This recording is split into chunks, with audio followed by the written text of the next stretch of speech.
referee is in chase. I'm sure the AR is on the line. We're all looking to the point where this is going to be happening, where the action is. Any questions? No? Moving on.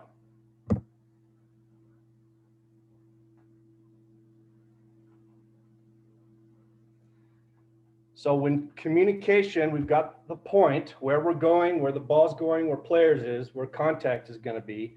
And these are the three basics we have in communication with each other. Regular eye contact with partners, ARs to center, center to ARs, exchanging non-verbal signals. We have lots of those in soccer. They all mean something. We know how to use them properly, use them frequently. And of course, there's the time when you need to, I said it nicely, verbally indicate clearly, which is basically using your voice, making yourself known. And that's not just the center, that's the entire crew. ARs, the center, we're all using our voice, we're all making eye contact, we're all exchanging nonverbal signals, letting each other know what's going on, what's happening.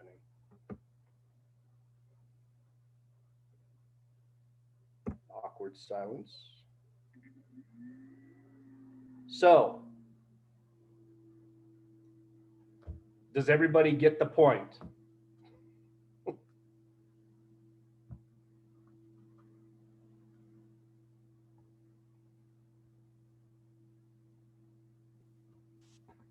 All right, any questions? Stop share. Anything? Everybody good? Nice and simple, straightforward, communication and positioning. Anything else? Hey, all right, Mark or Carlos, you guys go. I am signing off. Hey, Robert, can you hear me? Yes. I have a question. Yes. Can you test the water with the folks participating in these demonstrations, but see how many of them actually are new officials? So the stuff that you shared with us just right now, it's fantastic. It's beautiful, but it does make sense for us who've been around for a long time. How many of the folks actually attending the meeting today, they are brand new? That's a good question. I couldn't tell you. Yeah. But we don't do a lot of training. So a lot of this is on the field training. So these are things we need to take, and we need to find out who our partners are, share the information, start with small stuff, move up to more complicated things. Nader, that is a great point here, because you're right. These things I just talked about are second nature to a lot of us, and most of us are familiar with it. But you're right. There are people that don't understand or haven't really heard a lot of this stuff. So if you're a new official and you feel comfortable, and we're saying first 1 to, I don't know, 3 years, just type it in the chat box, say I am, or, just so we can kind of identify those individuals. Very good. Don't be shy. Very good. Carmilla, type something in the text box. Me type some? Oh, yeah. Okay. I'm only year one. I've only done a year of soccer. There you go. All right, guys. Thank you. I have a video for everyone to see. Robert asked me, first of all, hello to everybody. My name is Carlos Galvez. Robert asked me to put together a couple videos for us to watch and sort of explore referee positioning, watch what happens in the videos, and then just sort of discuss what we see, not so much as a form of criticism on the referee, but try to be constructive, trying to see what that referee can do better, how that applies to us. I think that considering where we're at right now, I know there's a few new referees and some things are going to seem a little bit advanced when we, for coming from some of us that have been doing it a lot longer. But I think this year is going to be a unique set of circumstances, considering a lot of us are coming in perhaps not in the best shape, and positioning is going to be something that we're going to be struggling. And we could use a few pointers, or we could use a few refreshers, and perhaps, you know, that could be useful to all of us. So I'm ready to share, and if it's ready, I'm going to try to bring it up.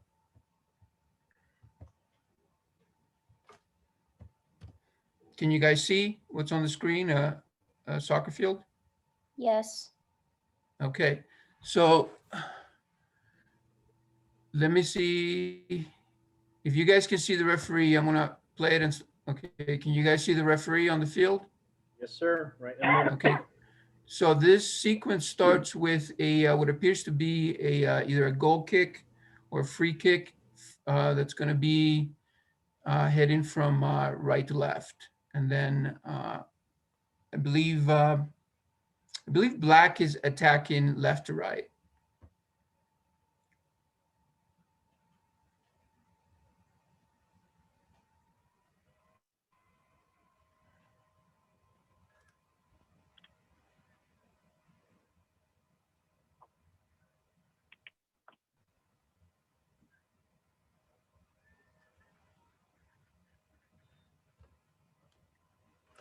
Okay, so let's take it back.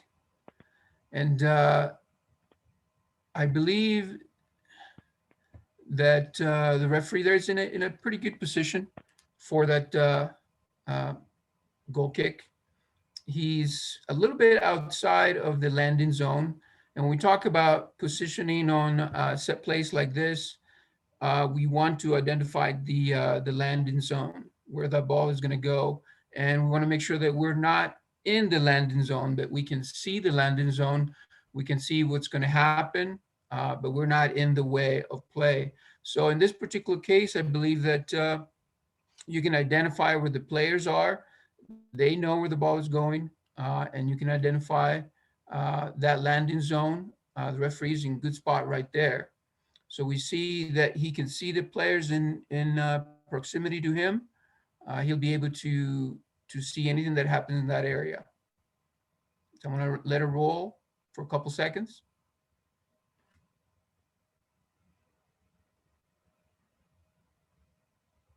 Okay, so now we see that black has regained possession of the ball.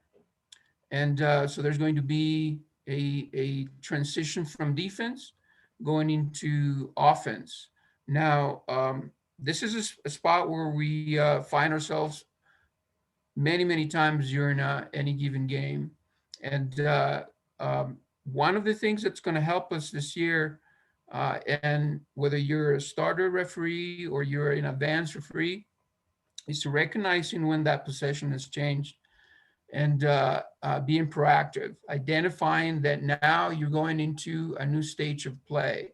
And in this particular case, you need to identify it and react appropriately. Let's see what happens in the next few seconds. Okay, so we were able to notice that the referee identified the situation but did not react. One of the things that we could do is when we're looking at identifying what's going to happen in the next phase of game is the type of pressure. Once that player finds a little bit of relief from that pressure, we need to identify what his options are. In this particular case, one of his options are going to be the long ball. Now, you know, if we have a game where that's all that's happening during the game, that's easier for us to identify. In this particular case, you need to read the players. You need to identify sort of what's been happening in the game, what his options are. Maybe take a quick look upfield, see what his options are. One of his options clearly is going to be the long ball. So right away, you need to take a few yards, maybe not walking, maybe running, because if that long ball happens, you're going to have to be a little bit closer than where the referee is. So I'm going to let it play. So we have the ball goes through the first defender and then the second defender, and then we have a one-on-one with the goalkeeper, okay? And we see that in this particular case, there was really nothing that happened there, but we all know that something could have happened there. The referee needed to be a little bit closer in case there was contact for a number of reasons. First, like Robert said, you want to get you want to be able to see what happens. So you need to be, I guess, close to play. How close you want to be is how close can you be without being in the way. In this particular case, if the referee had reacted perhaps a little bit earlier, as soon as the ball changed possession, maybe take a few steps, jog a few steps ahead, and had reacted a little bit earlier, he probably could have been 25 yards from that, maybe even a little bit closer. So react quickly, identified the options for the defender, and be proactive. You know, we sometimes wait to make that run.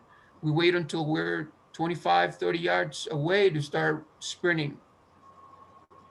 One of the things I suggest is take those few yards in more than a jogging pace. The moment that the possession changes, take those few yards and run in the opposite direction. So you're still gonna be close to play.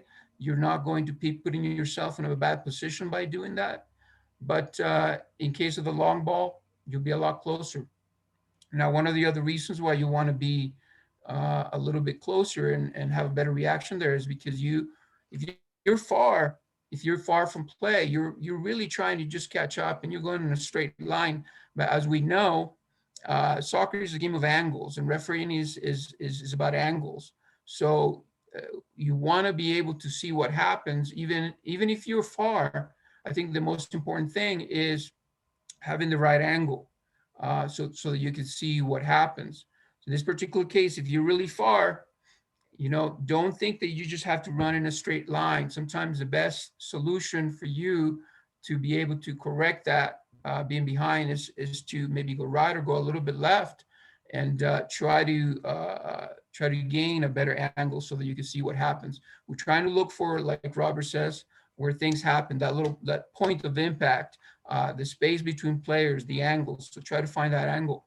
Another reason why you want to be closer is because if you have to make a decision, if you have to, whether it's you're making a call or whether you're not making a call, you want to be close so that you can be credible, so you have some credibility when you make that decision.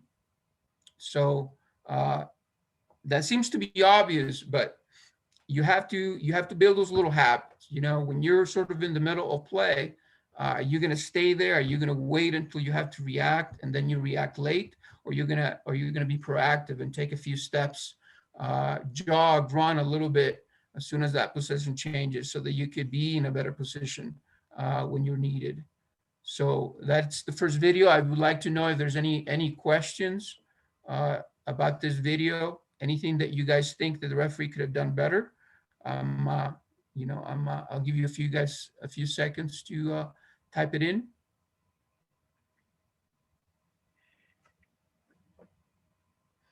And I can't see the chat. If Nate, if you can see, or Robert, if you can see anybody typing anything on the chat, let me know, please. There's nothing in there yet, Carlos. I'll keep an eye on it for you. Okay, let's move to the next video.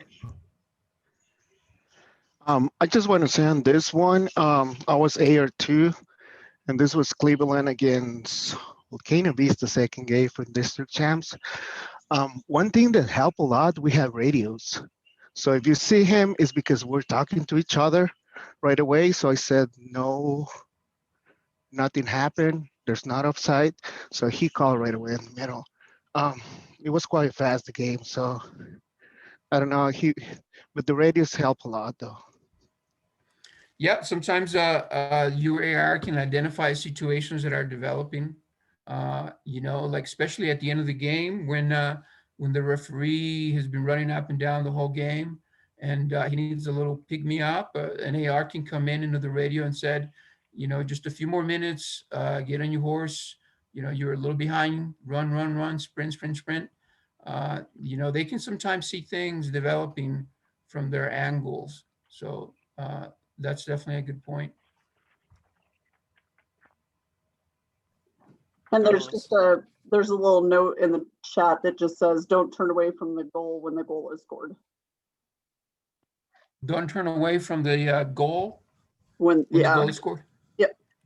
Yeah, That's what- absolutely. Absolutely. You don't want to start walking away from that area, especially after goal, especially in high school. You have sometimes players that if you're down on the score, a player may want to pick that ball up, and the goalkeeper might take an exception to that. And if you're starting to walk away in the other direction, you might miss uh, uh, definitely a situation there. That and many other reasons, absolutely. Hey, Carlos. So one thing that I wanted to comment on that, as far as what was just commented on regarding radio communication, that's all fine and dandy if you're using radio communication between both officials, the assistant referees, if you have a fourth official and the center referee. However, the only thing I would caution on a game like this, whether it's fast paced, a little bit slow, whether there's challenge, both teams have skill or one team doesn't, is that the perception of everybody else, especially the players, they're going to be looking at where's the referee. So in this instance, even though nothing happened from point A to point B, all of that space that was in between the initial kick from the black defender toward the black forward, who eventually got a breakaway and scored, there's a lot of space in there between where the official, the center referee is, between that forward player and that last defender. So you have to be able to recognize, oh crap, you know what? I'm way too far behind. Let me just sprint up. Let me keep moving, because the players are moving in that direction. You might as well move as well. Um, as far as using radio communication, I mean, that's great for misconduct, things that maybe the referee didn't see, but your positioning, you need to be forward. You need to be moving forward, so that way that one, you don't miss anything. Two, if you need your assistant referee to be able to uh, kind of confirm what you saw, because you are standing 10, 15, 20 yards away versus 50, 60 yards away, it's going to make for a much better sell of a call for misconduct, a call for, hey, you know what, we need to take care of this way back here. And unfortunately, I'm going to have to disallow the goal. But if you are lagging back like that, um, you're not going to be able to do that. It's going to be very hard to sell that. Um, the players are not going to respect that. The coaches are not going to respect it. And then your team members, your other assistant referees may not respect that. So just keep that in mind. Your positioning is extremely important. I'm not saying that you have to run all the way down over to the goal line, like the assistant referee would in that situation, but you need to be much closer, because you have to be able to show your presence. Absolutely. We all know we need to be there. We need to be close. It's easier said than done. So definitely, you need to run. It's really not really an option. Walking in this particular case is really not an option. Uh, and then hopefully you can identify what's happening. So anticipation, reading the game, the players, knowing what the next phase of play is developing, and then react quicker. And we all know that there's going to be situations like this in a game, any given game, and you will be behind some cases. So now that you mentioned the AR, as an AR, you've been told by the referee in the pregame that if this situation happens, then we know that the AR will have an important element to play, his area of control becomes a little bit larger. Okay, he knows his referees behind. He knows that he may be called upon to make a call. And then in that particular case, I believe that AR has credibility. You mentioned being able to sell a call. An AR can sell a call when the AR is behind, and he's responsible for that if he's been instructed by the referee in the pregame. So well said. That's very important. AR, and definitely you don't have an option of running in that situation. You got to be on your horses. You got to catch up. And there's one more question, Carlos, I'm sorry. And everybody, there's a bunch of chat going on right now, and you all can feel free to read the comments back and forth. I'm just going to take care of the questions so we can stay on track. The question is, how would you adjust your positioning in a dual referee system game? Well, you know, you have to be dynamic. You have to adjust based on what's happening in the game. Basically, as far a area of control, you have to discuss that with your referee in pregame. What are your expectations? Where do you want me to be for this particular set play? Where do you want me to be? Or if if your referee knows that perhaps he doesn't have the legs to run, perhaps you can ask the younger referee to cover a little extra area. That's not a bad option sometimes. But definitely dynamic, reading the game, anticipating. Dynamic means that you're moving, you're constantly moving. You're not flat-footed. If you're flat-footed and you have to react, you're going to be quite a few steps behind. So dynamic is movement, side to side, on your toes. Don't stand around.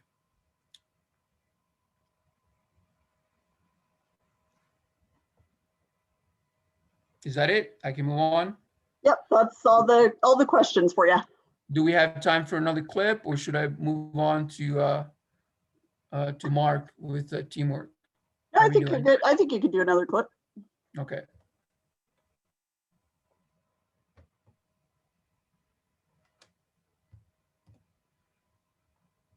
Okay, so we have I believe a goalkeeper, if you guys can see him. The goalkeeper right in the middle by the goal has the ball. Okay. The referee is going to come in from the right. So here we go.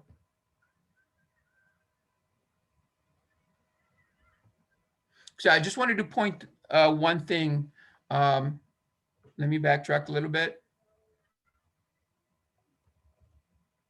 So we have a little bit of pressure on that ball.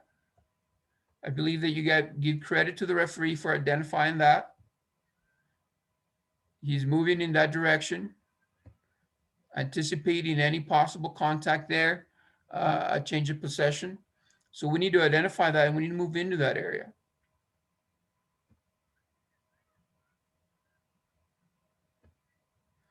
Okay, so let me move back a little bit.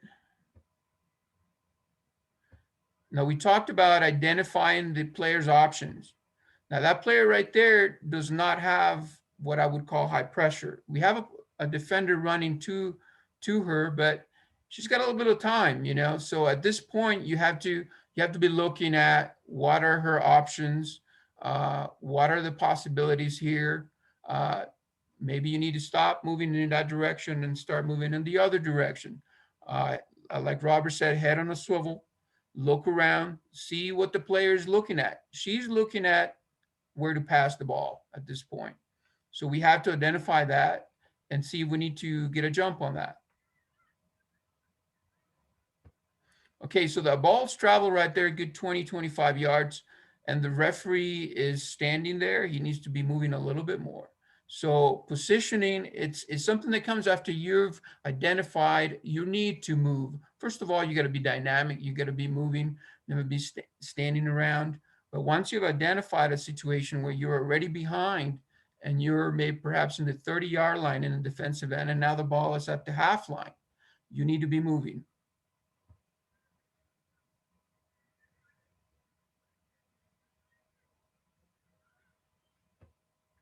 Now I want you to watch the AR. That's excellent, moving down the line, keeping up with play. good rate of work, good speed.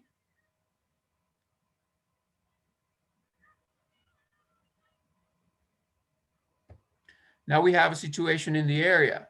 Now the referee was able to make up some ground because the direction of play was towards the corner flag, then back to the towards the goal. So he gave him a little bit extra time to close the distance, but there was definitely some contact there, and he needed to be there.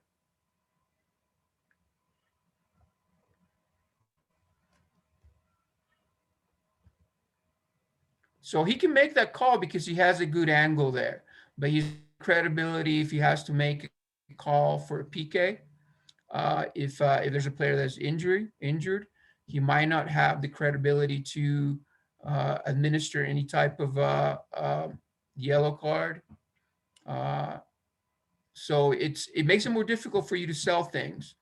So you have to react, and you have to show that you have a second gear when you realize that you're behind the play. So you're behind the play, you're 20 yards behind, and you didn't read play well. You got to show that you have perhaps a second gear.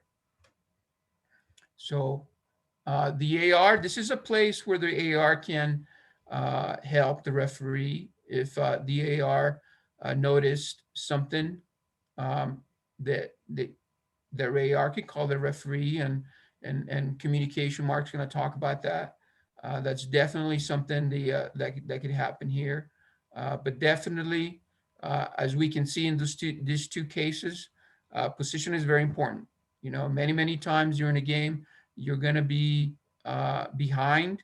You know, you're going to have to make up some ground. But my suggestion to you going into the season is consider putting a special emphasis on recognizing moments where there's transition, there's change of direction, where you need to be proactive, take a few yards in the other direction. That's not going to hurt you if you're in a good spot already.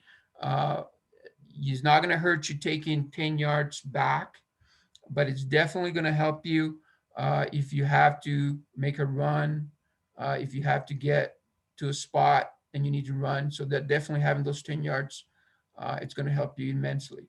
So any questions on this video? Do you guys want to watch any particular part of it? Let me know.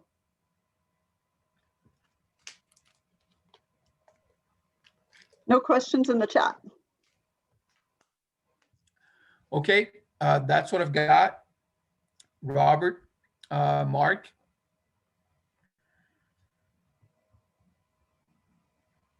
Okay.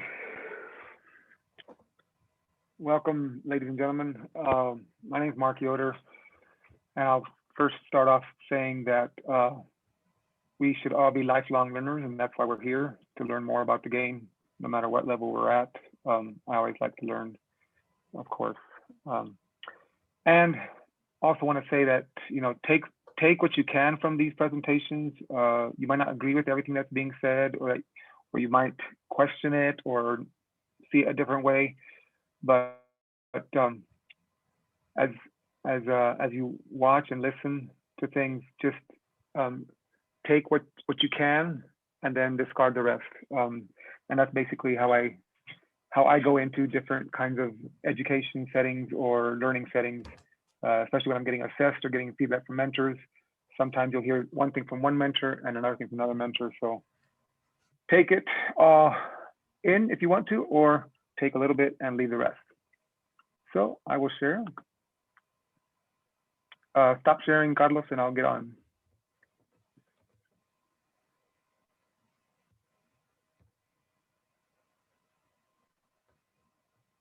Okay, stop. I'm trying to find a way to do what you just asked me to do. Okay. See where you're there. Okay. You go. There you go. There you go. Thank you. All right. Let's see here.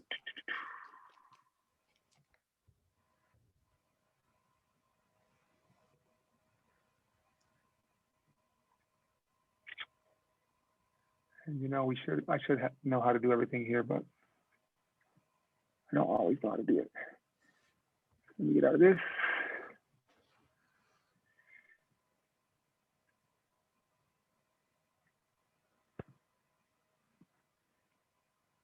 Let me go back. All right. So we're talking about referee and AR communication. And I kind of did a play on words. This is my doing, so I'll take credit for this. And if you think it's silly, then that's fine. There's different types of communication, I feel like. There's iChat, where that's the talk that you're saying to yourself in your head as an AR and a referee. There's WeChat, not the app that you do, but this is verbal and nonverbal communication between the referee and AR. So that's the we. And then they chat is what communication you do with players, coaches, substitutes, fans, technical area personnel. Let's go through each one of them just a little bit. And I'm gonna do it pretty quick here. If you have any questions, I'll take them at the end. And these are just ideas that I've received from other well-known referees or referees that have been doing this for years and years and have a lot of experience. And I take as much as I can from them. So if you're getting bored in the game as an AR or as a referee, try doing play-by-plays in your mind. Kind of try to imagine yourself being the narrator of the game, and that'll keep you in the game as well.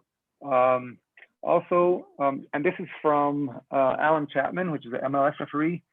He, in his mind, is always, like if there's a dog show event or a spa event, he's always saying those words in his mind as the event is happening. So you are anticipating a play. A forward is taking the ball on a fast break and the defender is chasing him. In your mind, you're saying dog so in case something happens, if there's a foul. And then if it changes to spa, then you're saying spa. And then what Alan Chapman, I've heard in other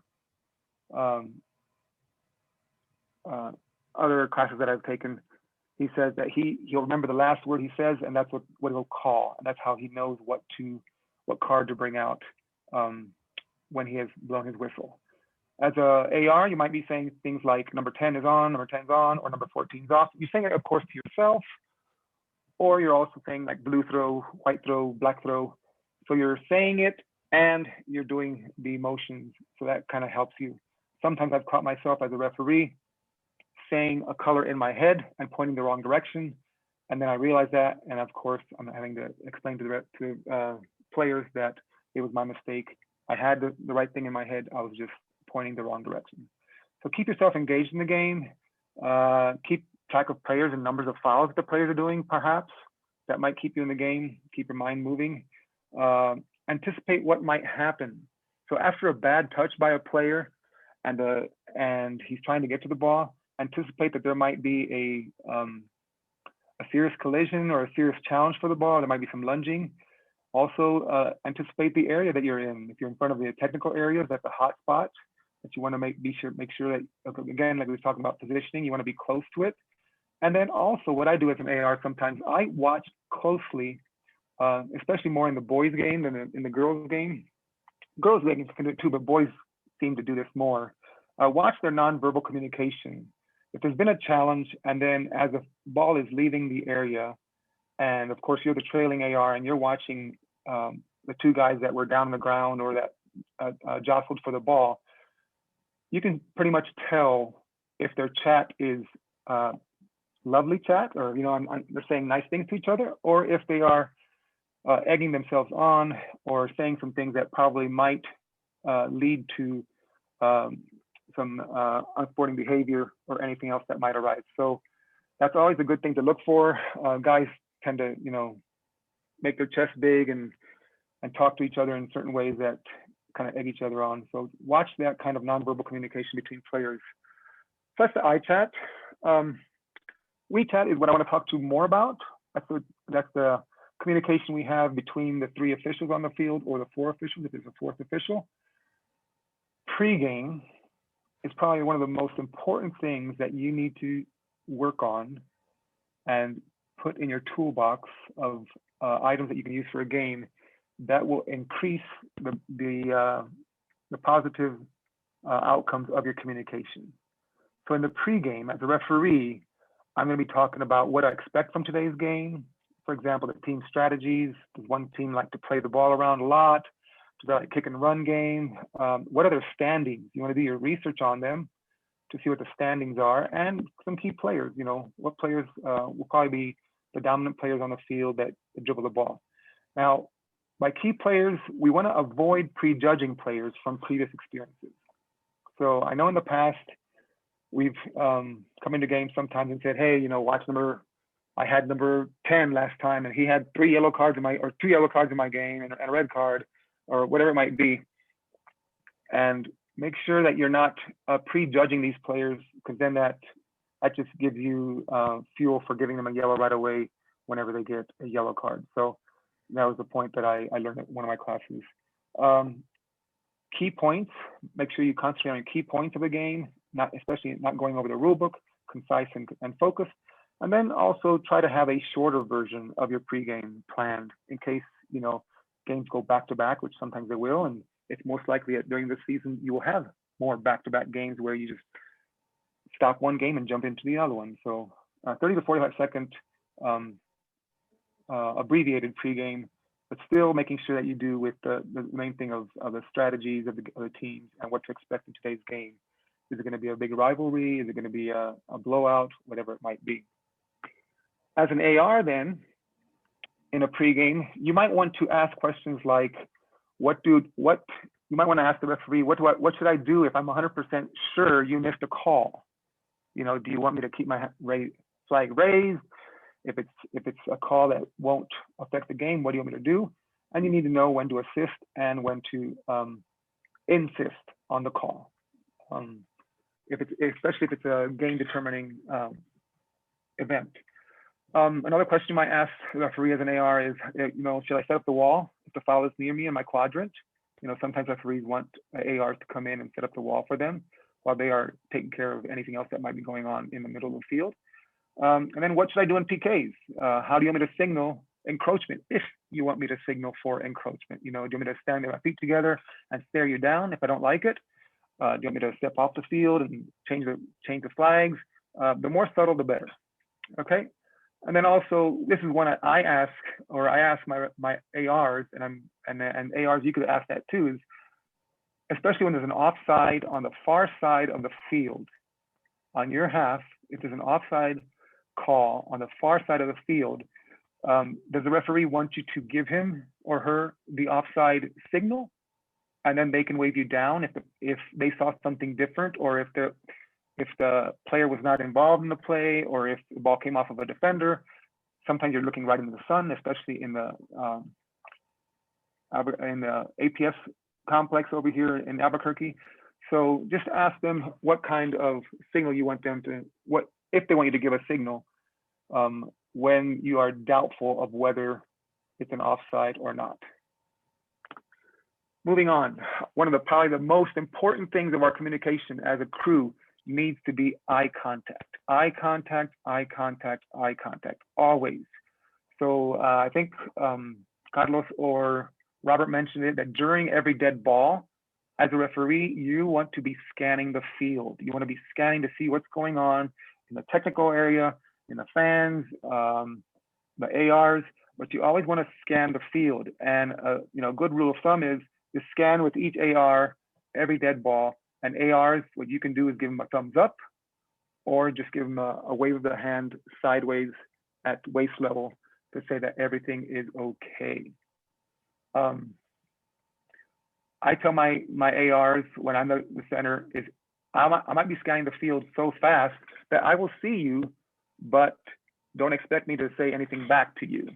So ARs will probably signal back to the referee, but the referee will not signal anything. They'll just look over and smile, or I'll just look over and smile, or just turning my head is my scanning. I'm not gonna stay there and look at that person unless I feel like the AR is not paying attention, and then I'll look at them a little bit more. And then also eye contact before crucial calls.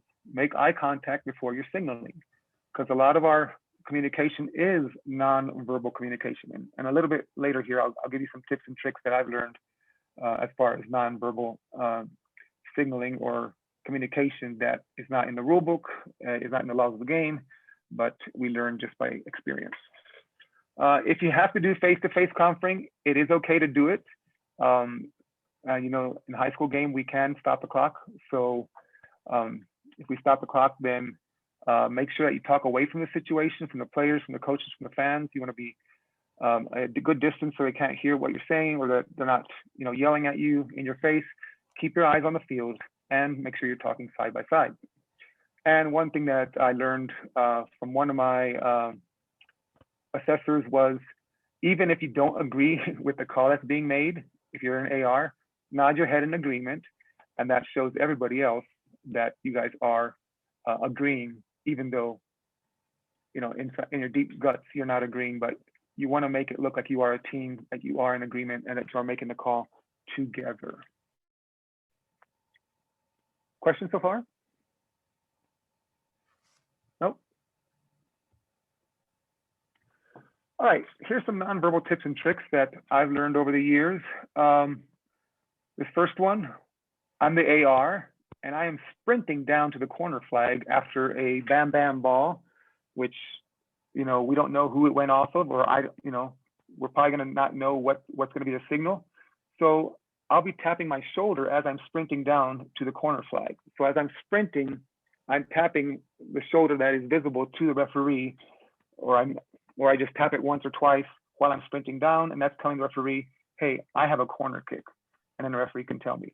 On that note, as a referee, I sometimes vary the whistles that I do, and this might be getting a little sidetracked. I know I don't have it on here, but as we were going through the other presentations, I wrote this down. Another way of communicating is varying your whistle. So if it's a hard foul, I will lay on my whistle hard and long, and that is telling them, hey, I did not like that. You know, I didn't like that foul. That, you know, that got under my skin. If it's a simple foul, I'll just do a simple tweet that everybody can hear, and we move on. I have a yellow card. We've talked about this. Most of us know this one already. Is we just tap our shirt pocket. If we think that we have a yellow card as an AR, we're trying to give that information. We're assisting them and telling them what we think it is. Just one precaution on this.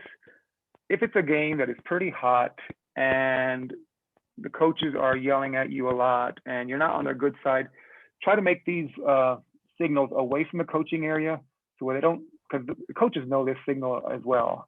And if you tap your shirt and then the referee does not give a yellow card, then it might cause another big uproar because they think that none of you is credible over the other. I have a red card. Type your side pocket or your back pocket, whichever one you get instructed by your center official. As far as directions, I always give these instructions in my pregame. If the AR has a direction of the throw in, I try to hold the flag in the hand of that direction before raising the flag. So if it's a quick bang bang ball and you think there's going to be some kind of, or you're not sure which direction the referee is thinking of calling, then just hold the flag and try to give them that information before you raise the flag. Same thing if the referee has the direction of the throw in, then the referee kind of holds his hand at waist level, pointing in one direction or the other, or not even pointing, just holding his hand, kind of like holding his stomach. But the way that the palm is facing, that's usually the direction that he's telling his AR, hey, I think it's going to be that way, or I want to go this way or that way. Once again, the referee, as a referee, I use my whistle. So if I think there's going to be a question about which direction the call is going to be going, whether a corner kick or a throw in, and I think that my AR might be wanting to point one direction, or that the players might think one direction, I'll probably do a quick tweet, two whistles real quick together to kind of signal to my AR that, hey, wait until I show you which direction, because this is the way we're going to go. As an AR, I use my head a lot because I don't want to use my hands. My hands are with the flag. So whether it's a foul or no foul, I sometimes make eye contact with the referee and I shake my head in a yes or no motion to let them know what I'm thinking. Especially if it's an area in front of my quadrant where the referee has empowered me to make all those calls, in the foul calls in my quadrant, which is basically from the half to the 18, the side 18, and then to the touch line, to the end line. eye contact with the referee, all is good. You know, when they do their scanning of the field. And then here's another little one that I use. I know we don't give stoppage time in high school, but it's a good habit to run by, especially if you're in a place where it does not have a clock counting down or counting up, however they want to have it. If you don't have a stadium clock, I always like to run by the coaches and, you know, let them know, hey, there's so many minutes left. If I'm too far away, then I use this format, which is, I think, from Japan, if I'm not mistaken. I learned it from another referee. So I hold my finger for 1 minute left. I hold my finger straight vertically up above my head. 2 minutes left at the 2 o'clock position. 3 minutes left at the 3 o'clock position. 4 at 4 o'clock, and at 5, I just bring the hand to my chest. And that kind of gives the ARs the ability to communicate with the coaches and let them know. The more we try to be proactive with coaches in the technical area and being humble and being nice to them, the better that it works out. So day chat, communication with the players, talk to the players when appropriate, being proactive. You can say things like, I see you, or I'm here with you, be smart. Try not to say things like easy, easy, easy, you know, because that some coaches might not like that as well. And some coaches, you just have to, you know, see what the coaches know what the coaches want before the game. Don't have to ask them, but as you referee more coaches, you'll find out what they like. Some coaches don't like you talking to their players at all. Use your personality to show them that you are human. Use empathy, humor, be calm but yet firm in your talks with them. You know, you want your level to be down low, even if their level gets high. You can have some subtle communication for the referee as an AR by talking to the players. You know, if you want to give the referee information in a non-direct way, you can say things like, hey, 23, you know, careful, you know, that's your second foul. And then that puts that number into the referee's head if you say it loud enough and the referee hears you. Know your coaches in the technical area. Know which one is a barking dog, which is a peacemaker, which one you can talk to, which one does not want to be talked to, things like that. Know where to draw a line as well, you know, where you say enough is enough.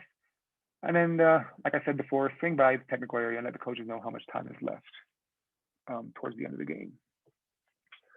So just to end it here on this slide, some keys to good communication. And like I said before, I don't have all the answers. This is not a all-inclusive or know-it-all kind of communication presentation. It all begins with a well-planned pregame. Knowing what your referee wants from you as an AR, knowing what you want from the referee as an AR is so important. Eye contact, of course, the high school games are 80 minutes plus or 90 minutes plus if you're doing college games or another level game, adult games. So eye contact for the whole time. Don't let that leave your mind. Positive reinforcement, empower your referees and empower your ARs. So if the referee makes a signal in your quadrant and you think that you could have called that foul, but they called it first, go ahead and mirror them. It's best for people on the outside to see that both of you are working together and making the same calls. And then some mistakes that I've learned from is empowering your AR. In other words, if your AR calls something that is in their quadrant and you've given them that empowerment to call that in their quadrant, go ahead and go with them, even though you think it's the other direction, unless it's a critical call. But don't, if I can use some words, like throw them under the bus. In other words, don't let your AR feel like they are not part of your team. Of course, good communication will limit cross signaling. And then Corey Rockwell is a MLS and FIFA AR. He likes to say, give teams the game they deserve. In other words, always be prepared for the game that you are reffing. Don't play it down because you think they're weak teams or one team is weaker than the other. Try to keep it even throughout the whole game. So I'm going to leave you with this YouTube. It's not a video, but it's a website. NMOA, which is the College Association of Soccer Referees nationally, has a YouTube channel, and I would highly recommend, whether you're a beginner or a pro or an expert at reffing, to subscribe to their channel. This is their website. If you go to this link, and you can also type it in Google, just type in NMOA YouTube channel, subscribe to it. They have created many summer trainings for this summertime, and this is where I got most of my information from today. Was from communications training that was done by Corey Rockwell, and he went into more detail on a lot of things. He also went into more detail on using comm system and devices. I didn't want to get into that because most of our games I know will be probably just without the communication devices. So I would recommend you go visit the NMOA YouTube channel. They have a plethora of videos, and they do quizzes, and they give you the answers to the quizzes. It's video quizzes where they ask you to, say what the outcome of the play is, whether it's a foul, no foul, yellow card, red card, and the reasons why. So it's a really good training that you can go to and just do on your leisure. So with that said, that is it for Profe. Thank you so much, Mark. And thank you, Robert and Carlos, for the presentations this evening. Mark, it looks like there are a couple of questions that came in during your presentation, so I'll give those to you. The first is, what is the meaning of SPA, S-P-A? It was on your slide, but not explained. Okay, sorry. Okay, so SPA is stopping a promising attack, which is different than dog throw. Thank you. It's not the red card, it's the yellow card. And then the other question was, I can understand trying to avoid prejudging players. How do you feel about prejudging coaches? It can be challenging. Yeah, that is challenging as well. Personally, I try not to remember coaches too much. They remember me. And I try to not get bogged down on being too friendly with coaches or too buddy with coaches. I try to keep it a professional as much as I can. So at the higher levels, what we are told is try to spend as much time with each coach, with one coach as with the other. Don't spend more time with one or the other. You just have to train yourself, I guess, not to prejudge the coach. And I try, a good example, I guess, of how to deal with coaches that are yelling at you. I like it. A well-known referee, I'm not going to say his name, but on one of the games that we were doing, I was the AR and he was the center referee, and the coach just went irate, and he took his time from all across the other side of the field walking over to the coach. He didn't run over, he didn't show that he was excited at all. He just walked over and then sat there and talked with the coach nice and calmly. I don't know. Anybody have any ideas of how not to prejudge coaches? I try just to. Actually, I would like to kind of just from in my sport, obviously, coach official interaction happens all the time, and there are often. I think as officials, we have the idea of what a coach may or may not say, or may or may not act a certain way. But just like we want to be given a fair shot going into that game by those coaches and by those players, I think it is our responsibility to really kind of clean slate every game, every match, and start fresh. And with the idea of these are the things that this individual usually says or will argue. So have a professional response so that you can de-escalate some of these situations. So knowing the things that they usually say, but to actually, if you have the attitude that, hey, I'm going to handle this game, I'm not dealing with it, I'm going to put a stop to it. If you go in with that attitude, it's not going to be favorable for you as an official. And so, you know, a good example was this past weekend, which it's unheard of for us to work back-to-back games at the college level, but because of COVID and travel and everything else, they're having us work double headers. Well, Friday night, the visiting coach sent in about 7 plays to our supervisor, which, you know, our supervisor addressed those plays immediately. Well, it's really hard to go into that next game going, well, you just kind of threw me under the bus, but we did a great job. And that was part of our pregame. Hey, yes, we understand that she submitted these clips, but let's give her her fair shake, and we start fresh. And the game went smooth. So I guess I'd like to add to that, Nate. Just remember that we're all humans. I mean, that's the main thing, is show them empathy. You know, they have so much pressure on them, just like we have the pressure on us. So if you can treat them as if you wanted to be treated, I think the golden rule still stands for us as referees as well. That's a good way to look at it.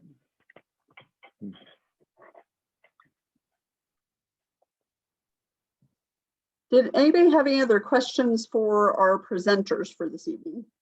So someone else asked a question. I see here, why is it wrong to say easy to players? I guess I've gotten burned on that, Cindy, when I say easy, because then coaches get on my case and saying, please don't tell my players to play easy. I want to play hard, you know. So I guess I've tried to change my vocabulary because of that one or two instances that I said that, to say things more like play smart, you know, be smart. I'm not saying to play easy. I'm just asking them to please watch what they're doing, I guess, or play the ball. I've heard other referees say on a long ball where it's a goal kick or something, and there two people are contesting it for a header, you know, find it, you know, to tell the players to find the ball. Some referees talk a lot, and some referees don't talk a lot. And some assessors will say, talk to the players, and some say, don't talk to the players. So thanks for the question.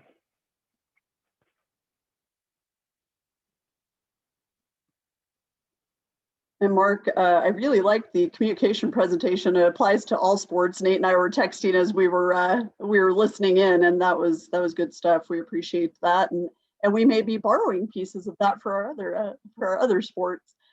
Any other questions for Carlos, Mark, or Robert?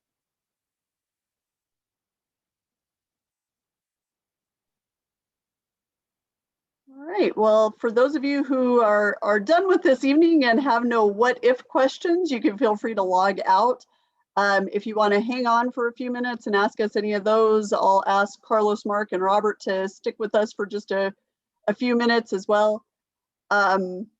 Any word on the season? The answer to that right now is no. We will have, there's an emergency board meeting that's happening on Wednesday. And then there's some coaches and ADs meetings that are happening after that. So as soon as I hear anything, you all will hear directly from me. So be on the lookout for emails, more emails, just what you wanted. I'll flood your inbox again.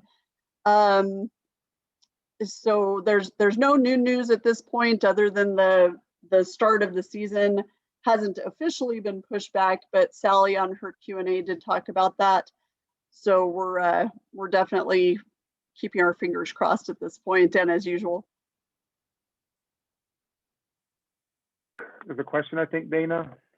Yeah, it says Charlie has a question. Hey, you guys, sorry. First of all, it's good to be back. Just wanted to say that for anybody who lives near Rio Grande or wants to run with other referees, high school, Rio Grande High School. Rio Grande High School, yes. I, along with Yoder, possibly we might have to move for tomorrow, but Tuesday, Thursdays at Rio Grande High School, 7 p.m. If you guys want to join us to run. Practicing running with a mask is not easy, so I figured we might as well start practicing now. And we're not going to be doing anything too hard, especially as we get close to the season, but definitely trying to get in a few miles at a higher pace. And if you guys would like to join us or join me to do those runs, you guys are more than welcome to join us. That's awesome. And yes, definitely the running with a mask on is a whole other set of challenges. So that's good that you're doing that. I will So- say that I will say that We're all trying to talk at the same time. I was just going to say, Central Region guys, thank you so much. You've your presentation was great, and you've set the standard for the other regions. So we're looking forward to the rest of the season. Everybody in our other sports have been pretty competitive with it, and I expect the same to be true with another group of competitive individuals. So I just wanted to say thanks. Sorry, Nate and Mark, we were all talking at the same time. So I will say that your meeting attendance log won't get done this week. I'm keeping track of it, but you won't receive that email this week because I did have to travel. So I am in quarantine for 14 days and working from home, and so all that information is in the office, or that. So I do that through the office, but I am keeping track from home. So if you don't receive an email, that is why. But we will send the video, at least the video link and makeup work for those individuals that did not attend.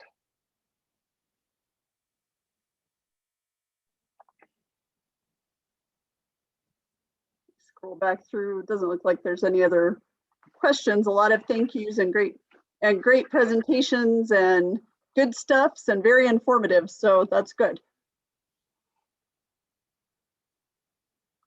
Any other questions, anyone? Again, we'll keep you all updated on the season as soon as we hear something. So we're to the point where I think everybody just wants some answer, whatever that answer is. So we'll keep you abreast of all of that.